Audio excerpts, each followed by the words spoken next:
Hello guys myself Sankhat Nilesh Nilkanth વિદ્યાપીઠની YouTube ચેનલમાં આપનું સ્વાગત છે આજનો લેક્ચર ન્યૂ ચેપ્ટર થર્મોડાયનેમિક્સ અથવા તો ઉષ્મા ગતિશાસ્ત્ર જે આઈ થિંક આ ચેપ્ટર સમજવા માટે થોડુંક મગજ માંગી અને એક હજી ઇક્વિલિબ્રિયમ જે આપણા આઈ થિંક આ ચેપ્ટરનો છેલ્લો ટોપિક રહેશે એને અનુલક્ષીને બનેલું છે જેને સંતુલન કહો છો જે આખું ચેપ્ટર છે તો થર્મો ક્લિયર કરો પછી સંતુલન સમજવાની પ્રાયોરિટી રાખજો બરાબર છે પહેલા ઉષ્માગતિશાસ્ત્ર ભણજો અને પછી ઇક્વિલિબ્રિયમ સંતુલન છે એ ભણશો તો વધારે મજા આવશે ભણવાની સમજાશે તમને અને બીજી વાત કે થર્મોડાયનેમિક્સ એક કન્સેપ્ચ્યુઅલ ચેપ્ટર છે એના માટે તમારે ફિઝિકલ નોલેજ થિયરી નોલેજ આ બધું તો જોઈશે એટલે ઇન્ટ્રોડક્શન થી લઈને ચેપ્ટરના લાસ્ટ ટોપિક સુધી તમે હરેક વસ્તુ પરફેક્ટ સમજેલી જોઈશે જો વચ્ચે બ્રેકિંગ કરશો તો ચેપ્ટર બ્રેક થઈ જશે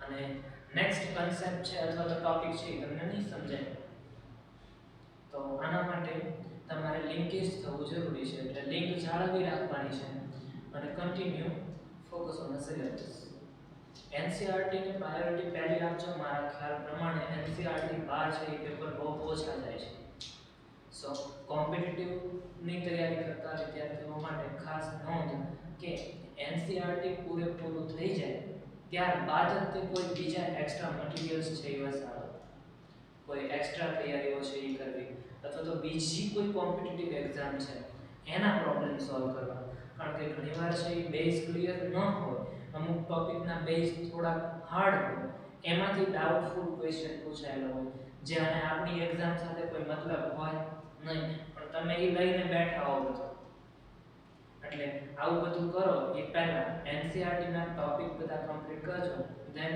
એનસીઈઆરટી માંથી નીકળેલા પેપર્સ છે એને ચેક કરજો પછી તમને એવું લાગે કે બધું બહારથી આવે છે તો એક્સ્ટ્રા તૈયારી કરજો પણ ફર્સ્ટ ઓફ ઓલ તમે એક્સ્ટ્રા કરો તો કે અને ન કરો તો પણ એનસીઈઆરટી પહેલા કરજો બરાબર છે એમાંનું આપણું છઠ્ઠું ચેપ્ટર છે 11 સાયન્સમાં ઉષ્માગતિશાસ્ત્ર ઉષ્માગતિશાસ્ત્રની આજે શરૂઆત કરવાની છે એ ચેપ્ટરમાં આપણે શું શું ભણવાનું છે એની બેઝિક ઇન્ફોર્મેશન લેવાની છે પ્લસ શરૂઆતના ટોપિક્સ છે જે બેઝિક થિયરીઓ છે જે પ્રણાલી સાથે સંકળાયેલી ઘણી બધી બાબતોને ચર્ચા છે એની સમજ લેવાની છે બીજી અગત્યની વાત કે અહીંયા ચેપ્ટર સાથે સંકળાયેલા ઓલ ડેટામાંથી આજના લેક્ચરમાં આપણે ચેપ્ટરની અંદર શું ભણવાના છે એ બધા ટોપિક્સની ચર્ચા કરી લઈએ તો ફર્સ્ટ ઓફ ઓલ આપણે ઇન્ટ્રોડક્શન ભણશું ઇન્ટ્રોડક્શનની અંદર આપણે એવી ચર્ચા કરવાના છીએ કે કોઈ પણ રાસાયણિક પ્રક્રિયા થતી હોય છે અથવા તો પ્રકરણ થતું હોય છે પ્રકરણ એટલે પ્રક્રિયા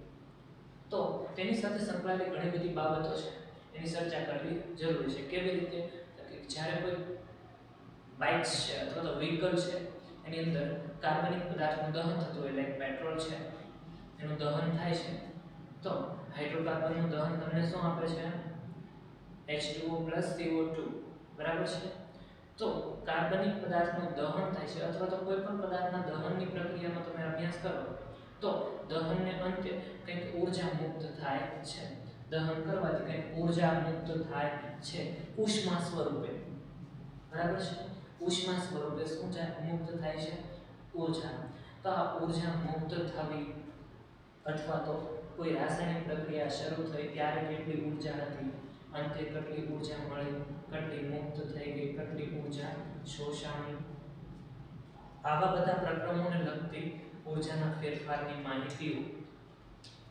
તથા તેની સાથે સંકળાયેલી બાબતોની ચર્ચા છે આપણે ઇન્ટ્રોડક્શનમાં કરવાના છીએ બરાબર છે જેમ કે આ ચેપ્ટરમાં તમે થર્મો એન્ડ ડાયનેમિક એટલે ફિઝિક્સની અંદર ભણશો કે ગતિશીલ પદાર્થ માટે ડાયનેમિક શબ્દનો પ્રયોગ કરવામાં આવે છે તો થર્મો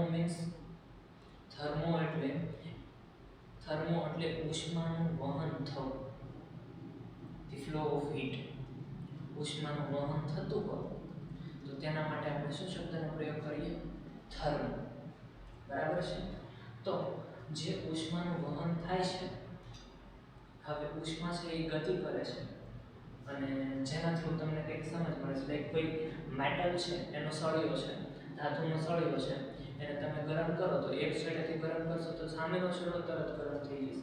એટલે તમે જે હાથમાં સળિયો પકડેલો છે ત્યાં સુધી તમને ગરમીનો ભાસ થશે અથવા તો હીટ ત્યાં સુધી પહોંચી જશે. તો આ ફ્લો થયો શેનો? ઉષ્મા.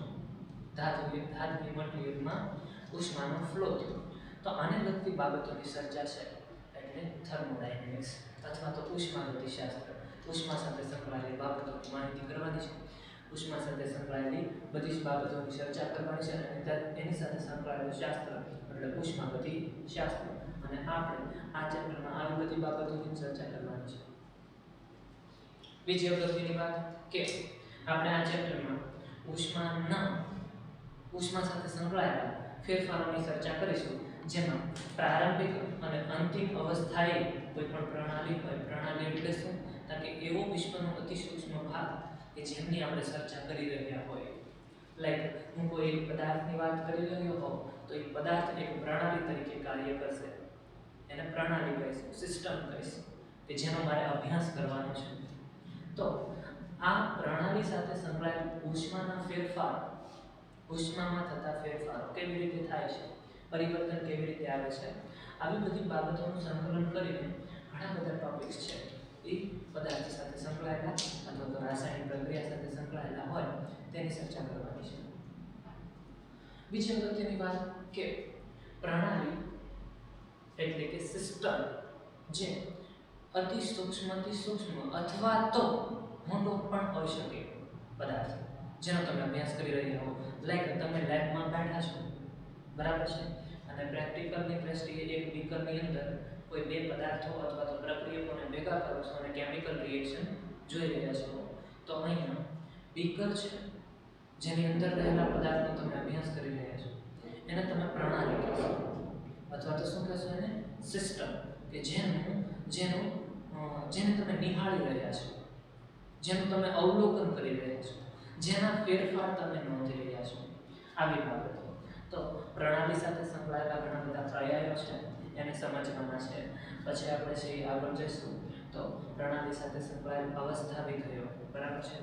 લાઈક અવસ્થા વિધેયો એટલે અવસ્થા સાથે સંકળાયેલી બાબતો જેના ઉપર નિર્ભર હોય તેની ચર્ચા કરીશું.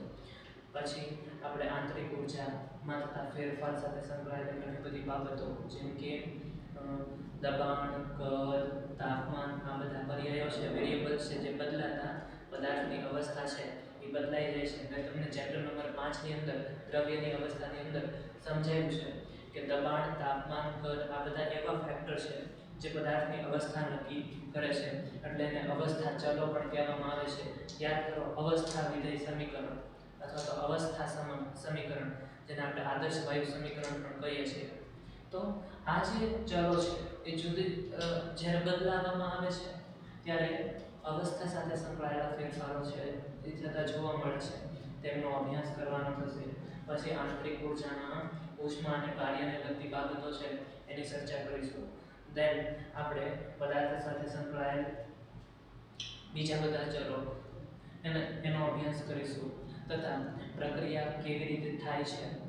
એ પ્રક્રિયા પુરોગામી દિશામાં થાય છે, પ્રતિગામી દિશામાં થાય છે, એટલે કે પ્રતિવર્તી છે, અપ્રતિવર્તી છે, આપમેળે થશે કે નહીં થાય, આવી બધી બાબતોની ચર્ચા કરીશું. તેની સાથે સંકળાયેલા મુક્ત ઉર્જા સાથે સંકળાયેલા ફેરફારો જેને ગિબ્સની ઉર્જા તરીકે પણ ઓળખવામાં આવે છે, મફતમાં મળતી એનર્જી એટલે કે ફ્રી એનર્જી ઇક્વેશન્સ છે એની સાથે સંકળાયેલી બાબતોની ચર્ચા કરીશું. દેન થર્મોડાયનેમિક્સના નિયમોની સાથે સાથે થર્મોડાયનેમિક્સના નિયમોને પૂર્ણ કરીને પદાર્થની એન્ટ્રોપી સાથે સંકળાયેલી બાબતો છે એને ઉર્જા, ઉષ્મા અથવા તો ઉર્જા ચલો સાથે સહી સાંભળશું. અને અંતમાં એક સંતુલન કરીને જે નાનો ટોપિક છે એની અંદર ચર્ચા કરીશું કે જ્યારે રાસાયણિક પ્રક્રિયા છે એ સંતુલનમાં હોય, રાસાયણિક પ્રક્રિયા સંતુલનમાં હોય અથવા તો એક સંતુલનમાંથી બીજા સંતુલન અવસ્થામાં બીજું સંતુલન પ્રાપ્ત કરે, કોઈ ફેરફારો કરીએ તો દબાણ, તાપમાન, કદામાં કોઈ પણ પ્રકારનો ફેરફાર કરો અથવા તો બાહ્ય પરિબળો ઉપર કોઈ ફેરફાર કરો તો તેના લીધે શું થાય છે? સંતુલનમાં ત્રુટિ ઉદ્ભવે છે. સંતુલન એક અવસ્થામાંથી બીજી અવસ્થાએ જતું રહેશે જ્યારે વધુ પડતો ફેરફાર કરી દેવામાં આવે ત્યારે.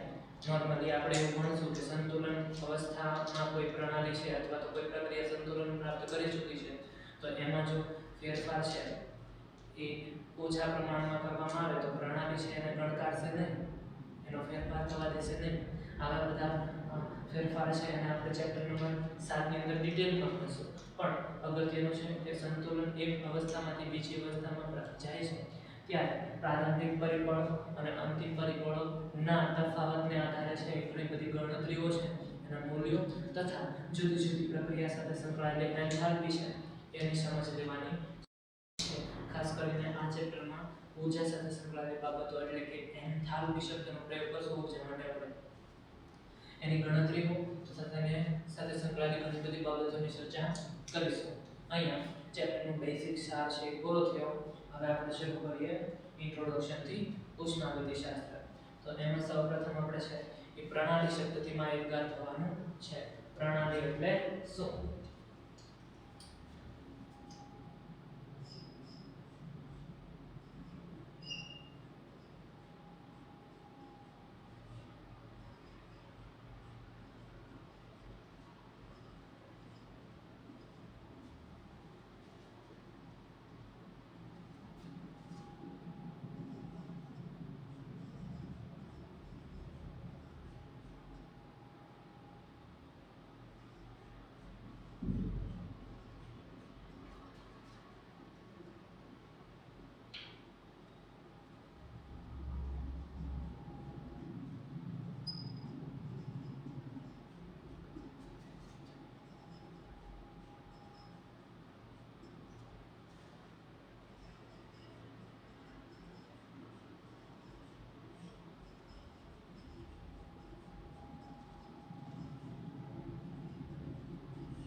વિશ્વનો અતિ નાનો અથવા તો એવો નાનો ભાગ કે જેનો આપણે અભ્યાસ કરી રહ્યા છીએ અથવા તો તેના વિશે અવલોકન કરી રહ્યા છીએ તેમાં કેવા ફેરફારો થાય છે એટલે આપણે તેને સિસ્ટમ અથવા તો પ્રણાલી તરીકે ઓળખીશું. હવે તમે જે ભાગનો અભ્યાસ કરી રહ્યા છો એ ભાગ અથવા અહીંયા પ્રણાલી તરીકે તમે સમજો કે તમે અત્યારે હાલ વિડિયો લેક્ચર નિહાળી રહ્યા છો તો તમારું focus just only on lecture, બરાબર છે? અથવા તો આ સ્ક્રીન બોર્ડ ઉપર જ હશે જેમાં હું તમને દેખાતો છું અને તમને થર્મો સમજાવી રહ્યો છું. તો તમે આજુબાજુમાં ક્યાંય જોતા નથી. જસ્ટ તમારું ફોકસ કોના ઉપર છે? મોબાઈલની સ્ક્રીનમાં રહેલા વિડિયો ઉપર, બરાબર છે? તો તમે જે કરી રહ્યા છો, તમે જેનું અવલોકન કરી રહ્યા છો એ પાર્ટ બધું જેમાંથી તમે કંઈક શીખી રહ્યા છો અથવા તો કંઈક કરો છો, આજુબાજુમાં ક્યાંય જોવાનું નથી. તો તમે જે જોઈ રહ્યા છો એ તમારા માટે પ્રણાલી થાય અથવા તો સિસ્ટમ થાય, બરાબર છે? અને એની આજુબાજુમાં જે કંઈ પણ છે એને તમે કહેશો પર્યાવરણ. તો એને તો પર્યાવરણ જ કહીએ છીએ ને, આપણી આજુબાજુ રહેલા આસપાસ રહેલું બધું છે એ શેમાં આવે છે? પર્યાવરણમાં. ધોરણ નંબર 2, બરાબર છે? આગળ શું? તો હું તમને એમ કહું કે વિશ્વ એટલે શું? તો કે આપણે જેમાં છીએ અને જેનો અભ્યાસ કરી રહ્યા છે એ અને આજુબાજુનું બધું એને શું કહી દેવાનું? વિશ્વ. કારણ કે એને જ વિશ્વ કહેવાય ને. વિશ્વ યુનિવર્સલ એટલે શું? બધું જ. બધામાં શું છે? તમે શું ભણો છો? પ્રણાલી. પ્રણાલીની આજુબાજુનું પ્રણાલી બેનો સરવાળો કરી દઈએ તો વિશ્વ બની જાય કે નહીં? એમ, બરાબર છે? તો વિશ્વ એટલે શું?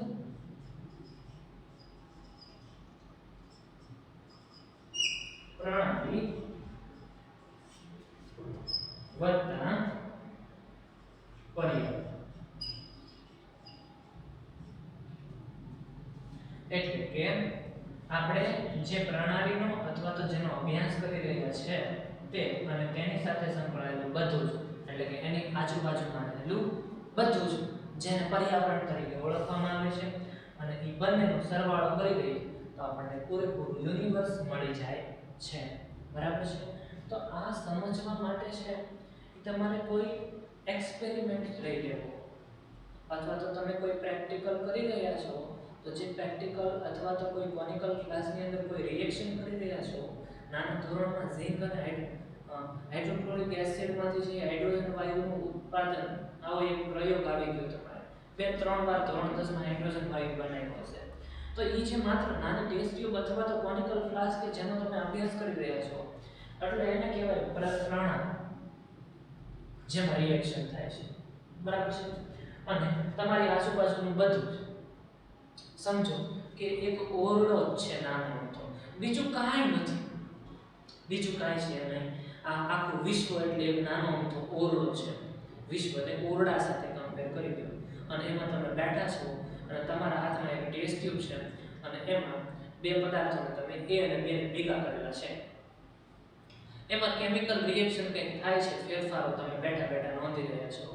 તો એ જે ટેસ્ટ ટ્યુબ છે એને આપણે કહીશું પ્રણાલી. અને એ જે આખો ઓરડો છે, આખો ઓરડો છે, એમાં ટેસ્ટ ટ્યુબ આવી જવાની છે, તમે આવી જાવ, બધું આવી જશે આખા ઓરડામાં. એને કહેવાય વિશ્વ. અને ટેસ્ટ ટ્યુબ ની આજુબાજુનો જે વિસ્તાર છે તેને કહેવાય પર્યાવરણ. એટલે ટેસ્ટ ટ્યુબ વત્તા આજુબાજુનો વિસ્તાર એટલે વિશ્વ થયું. અને વિશ્વ એટલે ફોર એક્ઝામ્પલ ઓરડો. ધેટ મીન્સ અહીંયા વિશ્વ, પ્રણાલી અને પર્યાવરણ શું છે એની સમજ મેં તમને આપી કે આપણી આજુબાજુમાં રહેલા પર્યાવરણમાં કોઈ એવા ચોક્કસ પદાર્થો પર આપણે અનુમાન અથવા તો અવલોકન અથવા તો પ્રક્રિયાનો અભ્યાસ કરી રહ્યા છીએ જેને આપણે સિસ્ટમ કહીશું. સિસ્ટમ એટલે પ્રણાલી, જેનો અભ્યાસ આપણે કરવાનો છે. હવે આ પ્રણાલી છે એની આજુબાજુ અથવા તો પ્રણાલી છે એની સાથે સંકળાયેલી હદ રેખા, કારણ કે પ્રણાલી કેટલે સુધી હોય કે એ પર્યાવરણથી અલગ પડે. પર્યાવરણ અને પ્રણાલી કે જેનો આપણે અભ્યાસ કરીએ છીએ એમને બંનેને અલગ કરતી હદ રેખા પણ હોય છે, જેને પ્રણાલીની દીવાલ કહેવાય, બરાબર, બાઉન્ડરી કહેવાય, બરાબર ને. મેચ રમતા હો તો એક ચોક્કસ બોર્ડર હોય છે, એની બહારની સાઈડ અને એની અંદરની સાઈડ, બંને વસ્તુનો અભ્યાસ અલગ છે. તમે અંદરની સાઈડ રહેશો તો સેફ રહેશો, બહાર જશો તો આઉટ થઈ જશો, અથવા તો એના જુદા જુદા નિયમો હોય છે, એ પ્રમાણે કાર્ય થાય. ભાઈ કેચ પકડવાનો છે તો એ બાઉન્ડરીની બહાર જઈને તમે કેચ ન પકડી, એ લીગલી નથી, નિયમો વિરુદ્ધ છે. એવી જ રીતે તમે અહીંયા પ્રણાલી તરીકે કોને લીધી છે? ટેસ્ટ ટ્યુબને. તો તમારે માત્ર અભ્યાસ કોનો કરવાનો છે? ટેસ્ટ ટ્યુબની અંદર રહેલા દ્રવ્ય, ટેસ્ટ ટ્યુબની અંદર રહેલા પ્રક્રિયકો અથવા તો પદાર્થો. એ ટેસ્ટ ટ્યુબ પોતે જે છે, જે કાચની ટેસ્ટ ટ્યુબ છે એને કહેવાય પ્રણાલીની હદ રેખા, જેનાથી એ પર્યાવરણથી અલગ પડે છે, બરાબર છે. એને આપણે ઇંગ્લિશમાં બાઉન્ડરી કહેશું, બરાબર છે. તો પ્રણાલી અને પર્યાવરણ નોટ કરું છું. પ્રણાલી અને પર્યાવરણ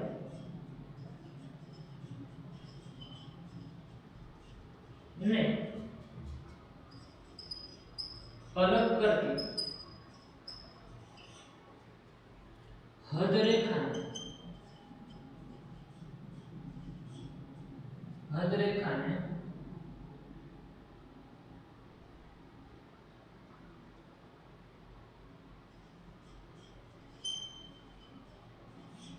બાઉન્ડરી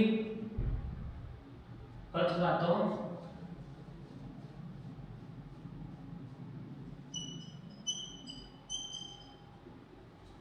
શું કહેશું? નિશ્ચિત હદ રેખા, જ્યાં પર્યાવરણ અને પ્રણાલી બંને અલગ પડે છે, જે બાઉન્ડરી તરીકે ઓળખાય છે અને તેનો સમાવેશ વિશ્વમાં થાય છે, બરાબર છે.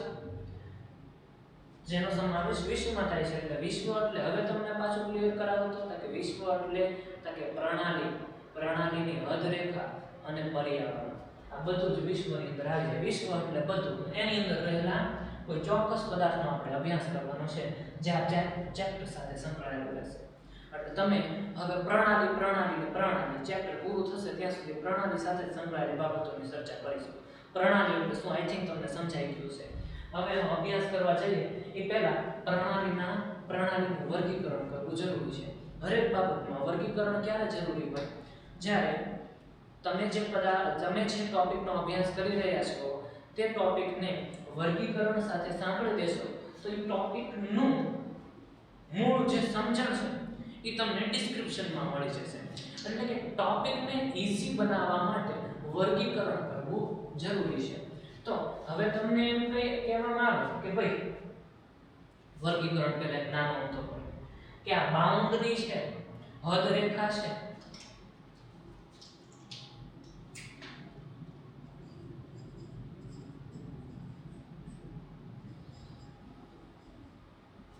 હદ રેખા છે એ બે પ્રકારની હોય, સમોષ્મી અને એડિયાબેટિક. એટલે કે એક એવું પ્રકરણ, એવી પ્રક્રિયા કે જેમાં અથવા તો એવી પ્રણાલી કે જેમાં કોઈ બાઉન્ડરી જ નથી.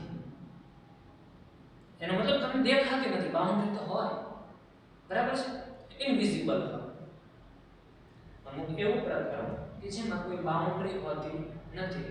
અહીંયા હું તમને એમ કહું કે કોઈ ચોક્કસ પદાર્થનો તમે અભ્યાસ કરી રહ્યા છો અને એ પદાર્થને સાથે સંકળાયેલ કોઈ પાત્ર જ નથી, પાત્ર વગરના કોઈ પ્રકરણની વાત કરી રહ્યા છે જેમાં પ્રકરણ થાય છે પણ એ પાત્ર સાથે સંકળાયેલ નથી, પાત્રની જરૂર નથી, તો ત્યાં બાઉન્ડ્રી હોય એ પ્રણાલીનો જેટલો એરિયા છે એટલો પ્રણાલી અને એને એ જે એરિયા ચોક્કસ એરિયા એ પૂર્ણ થશે ત્યાં એની બાઉન્ડ્રી થઈ જશે. પણ આ બાઉન્ડ્રી તમને દેખાશે નહીં, હદરેખા તમને દેખાશે નહીં. એટલે એવા પ્રકારની પણ એક હદરેખા, બરાબર છે. અથવા તો પછી તમે કાચના બીકરમાં અથવા તો કોઈ પ્રેક્ટિકલ કરી રહ્યા છો તો એ બીકરની કાચ બીકર અથવા તો ટેસ્ટ ટ્યુબ સાથે સંકળાયેલી જે હદ છે, ટેસ્ટ ટ્યુબ છે, એ શું બની જશે? એક બાઉન્ડ્રી. એટલે કે વિઝિબલ અને ઇનવિઝિબલ બાઉન્ડરીઝ હોઈ શકે છે. યાદ રાખો, હદરેખા છે એ બે પ્રકારની હોય છે.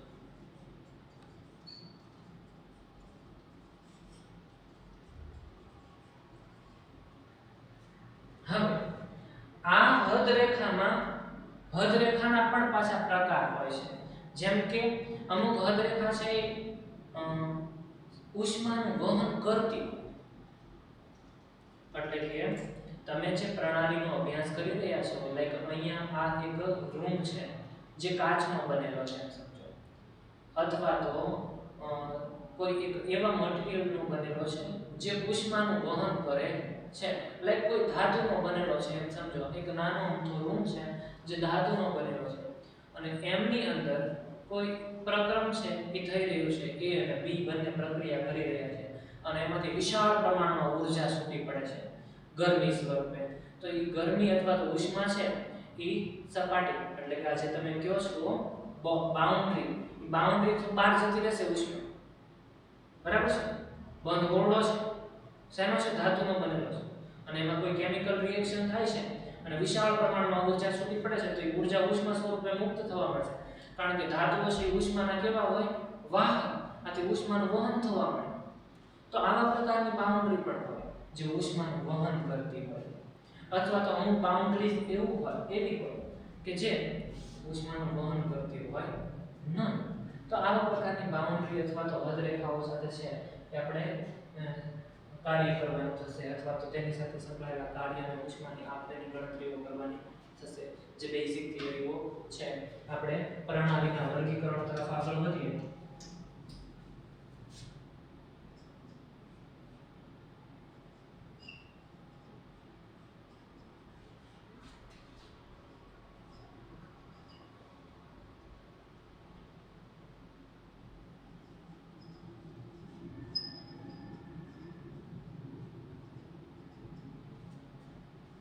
એની બાઉન્ડરીને આધારે, એની હદરેખાને આધારે એમના ત્રણ પ્રકારે વર્ગીકરણ કરેલું છે.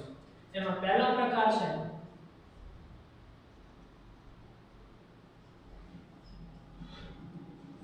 ખુલ્લી પ્રણાલી, બીજો પ્રકાર છે બંધ પ્રણાલી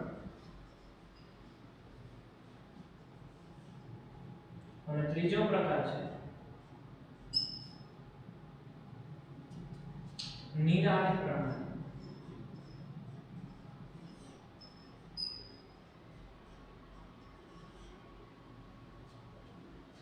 ખુલ્લી પ્રણાલી એટલે ઓપન સિસ્ટમ, બંધ પ્રણાલી એટલે ક્લોઝ સિસ્ટમ અને નિરાળી પ્રણાલી એટલે થર્મો સિસ્ટમ. એમાં પ્રથમ આપણે જોઈએ ખુલ્લી પ્રણાલી એટલે શું. આજે આપણે માત્ર બેઝિક જ ભણવાનું છે, બરાબર છે? ઓકે. એમાં પ્રથમ આપણે જોવાનું છે ખુલ્લી પ્રણાલી.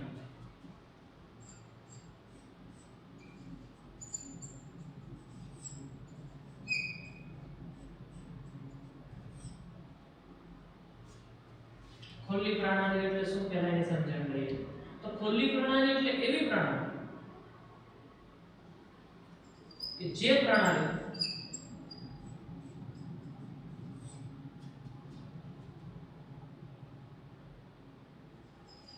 ઊર્જા અથવા તો ઉષ્મા અને દ્રવ્ય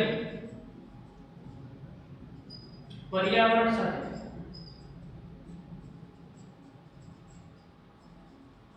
આપલે કરે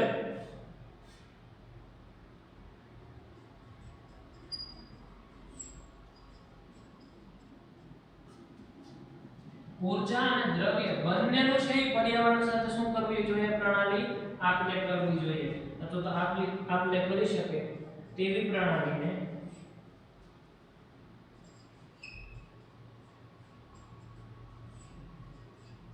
ખુલ્લી પ્રણાલી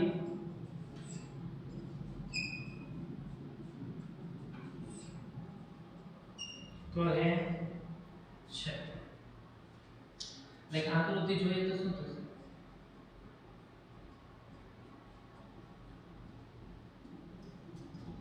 કોઈ એક સિસ્ટમ છે, પ્રણાલી છે,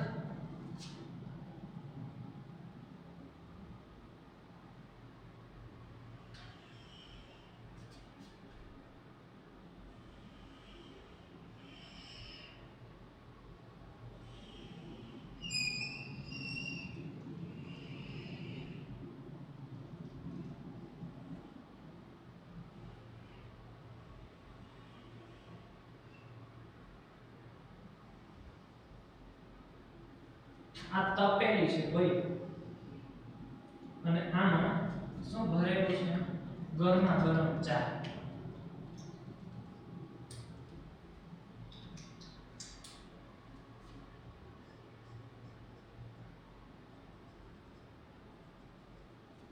બરાબર છે?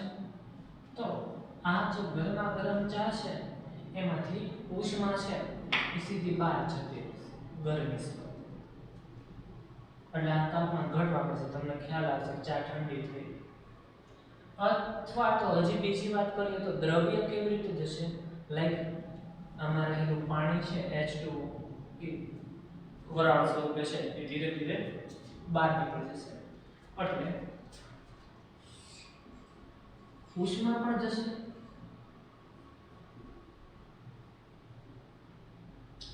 અને શું જશે? દ્રવ્ય પણ જશે. હવે એ પ્રણાલીની દીવાલમાંથી જાય તોય કે ઉષ્માને ક્યુ સિમ્બોલથી દર્શાવે અને દ્રવ્યને હું દળ માસ.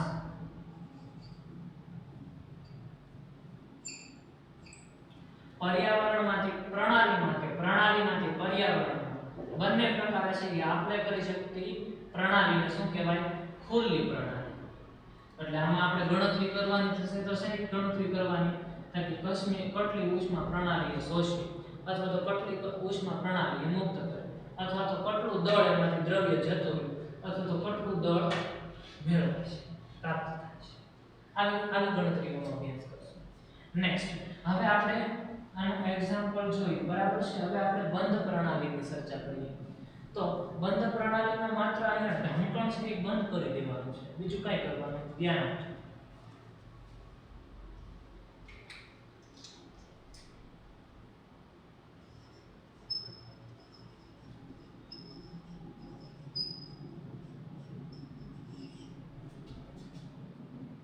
બંધ પ્રણાલી એટલે એવી પ્રણાલી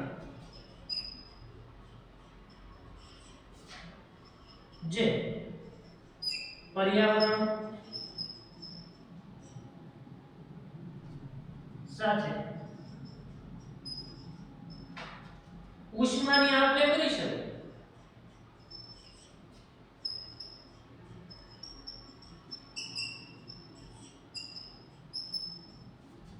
પરંતુ દ્રવ્યની આપ-લે કરી શકે નહીં તેવી પ્રણાલી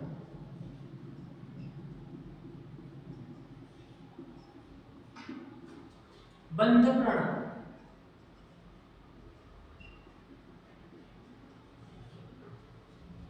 કહે છે.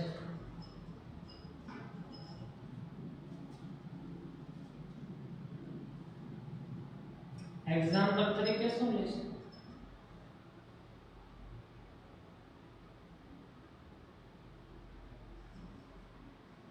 બંધ ધાતુના પાત્રમાં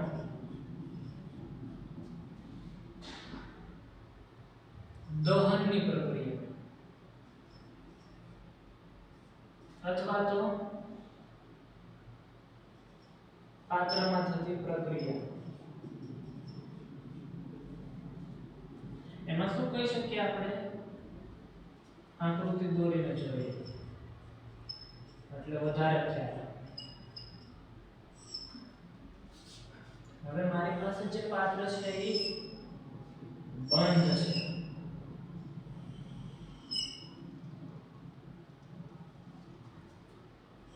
જેમાં a + b પ્રક્રિયા થાય છે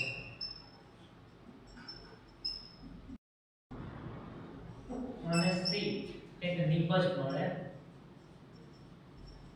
અથવા તો કંઈક થાય છે, એક કેમિકલ પ્રક્રિયા થશે એટલે કંઈક બનશે જેના થકી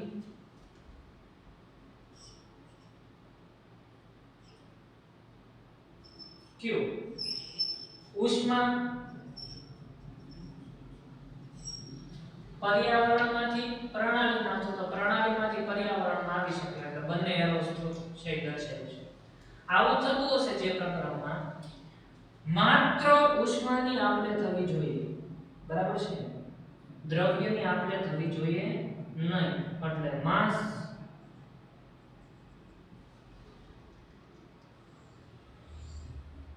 દ્રવ્યની આપ-લે થશે નહીં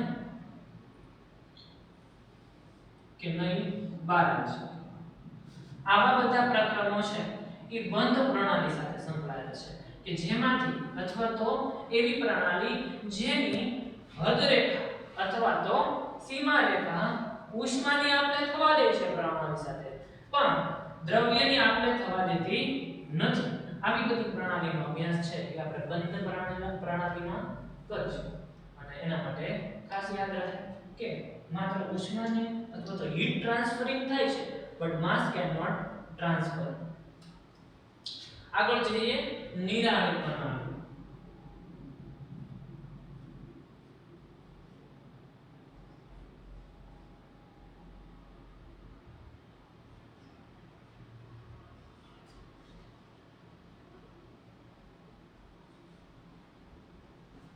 પ્રણાલી કે જે પર્યાવરણ સાથે કે જેની દીવાલો એમ લખો તો પણ ચાલે,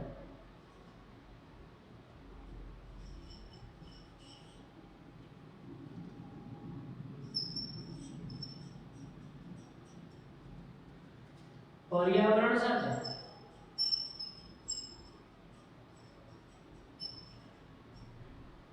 ઉષ્મા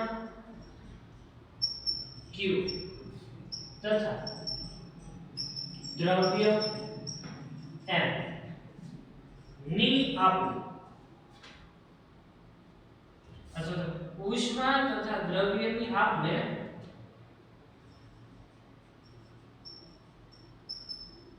કરે નહીં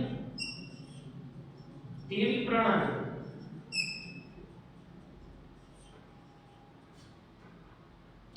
નિરાળી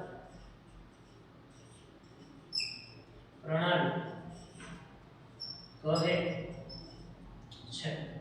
બીજી અગત્યની વાત, આમાં આઈ થિંક આ પ્રણાલી બનાવવી છે એ પોસિબલ નથી, પણ જસ્ટ એક્ઝામ્પલ પૂરતી તમે એમ કહી શકો કે ઉચ્ચ કક્ષાના થર્મોસ ફ્લાસ્ક આવે છે, બરાબર, જેમ કે ઓલા તમે પાણીની બોટલ જેમાં ઠંડુ પાણી લઈ જાવ તો સાંજે સુધી ઠંડુ જ રહે, અથવા તો ઓલા જે થર્મોસ આવે છે તે જેમાં ચા રાખવામાં આવે તો 5 થી 6 કલાક સુધી ગરમા ગરમ રહે છે. તો 5 થી 6 કલાક, નોટ અનલિમિટેડ, એટલે કોઈ એવી પ્રણાલી તો હજી સુધી શક્ય બની નથી જે 5 ડિગ્રી સેલ્સિયસ જેટલું ટેમ્પરેચર ધરાવતી હોય તો અમુક ઉષ્માનો જથ્થો ધરાવતી હોય અને સમય જતાં તે એઝ ઇટ ઇઝ પાછો મળે આપણને. આટલું આંતરિક તે ઉષ્મા, આટલું તે દ્રવ્ય ધરાવતી હોય એમની એમ પ્રણાલી આપણને પાછી મળતી નથી. પણ અહીંયા જસ્ટ ફોર ઇન્ફોર્મેશન આપણે એમ કહી શકીએ કે ઉચ્ચ કક્ષાના એવા થર્મોસ્પ્લાસ્ટ જે હાઈલી ઇન્સ્યુલેટેડ હોય, જે ઉષ્માનું ટ્રાન્સફરિંગ થવાનું, દ્રવ્યનું તો ન જ થવા દે પણ ઉષ્માનું પણ ટ્રાન્સફરિંગ થવા દે નહીં, તેનો સમાવેશ છે એ આ પ્રણાલીમાં કરશું.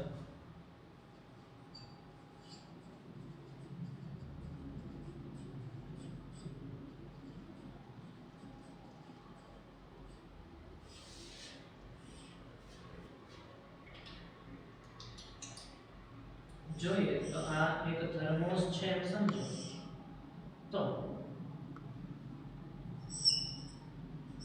આમાંથી ક્યુ પણ લઈ જાય અને માસ પણ નહીં ટ્રાન્સફર થાય, બરાબર છે, એટલે કે ક્યુ છે એ બહાર નહીં નીકળે પાત્રની અથવા તો પ્રણાલીમાંથી મુક્ત નહીં થાય, પ્રણાલીની હદ છે એને પાસ આઉટ થવા દેશે નહીં, અથવા તો દ્રવ્યને પણ પાસ આઉટ થવા દેશે નહીં, એઝ ઇટ ઇઝ એમનેમ રહેશે, બધું જળવાઈ રહેશે. આવી રીતે છે એ પ્રણાલીની દિવાલો સાથે સંકળાયેલા 3 પ્રકારો છે. દિવાલોને આધારે 3 પ્રકારે પ્રણાલીનું વર્ગીકરણ કરવામાં આવ્યું છે: ખુલ્લી, નિરાળી અને બંધ પ્રણાલી, જેને મેં એક્ઝામ્પલ સાથે છે એ સમજાવ્યું છે. આટલે સુધીનું નોટ કરી NCERT ની બુકમાંથી સરસ મજાનું રીડ કરી લેવાનું છે. ઇફ ડાઉટ ડિફિકલ્ટી થાય તો વિડિયો રિપ્લે કરજો, બરાબર છે.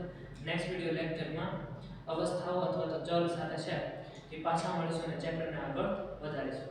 આભાર, ધન્યવાદ.